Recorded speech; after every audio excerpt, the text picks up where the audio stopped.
الصحف ما نقدرش نوزن عليها بالظبط هل في تأييد للثورة بشكل واضح، هل في تأييد مع بعض التحفظات.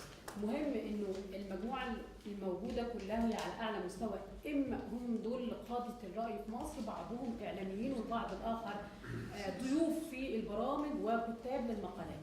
اذا نستطيع ان نقوم بحملة قوية لتدعيم العلاقات الروسية المصرية، ولكن على اسس الفهم، يعني افهم ما هي التحفظات الروسية على الجانب المصري، رؤيتكم للأوضاع، ما هي المخاوف حتى نسعى إلى تبديدها، ما هي الطلبات حتى ننقلها إلى المسؤولين ونضغط فيها.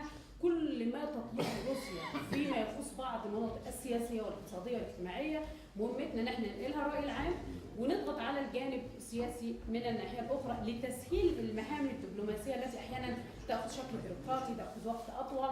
نقدر ندعم هذا الأمر، لكن قبل أن ندعمه علينا أن نفهم أولا ما هي التحفظات، ما هي المخاوف، كيف ترون العلاقة مع مصر، هل أنتم مهتمين الآن ببدء العلاقات على أي مستوى، على المستوى الاقتصادي أو السياحي، على المستوى السياسي.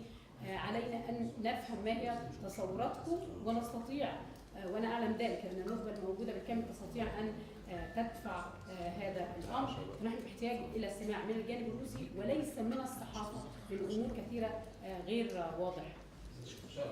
احنا يعني في زملاء كتير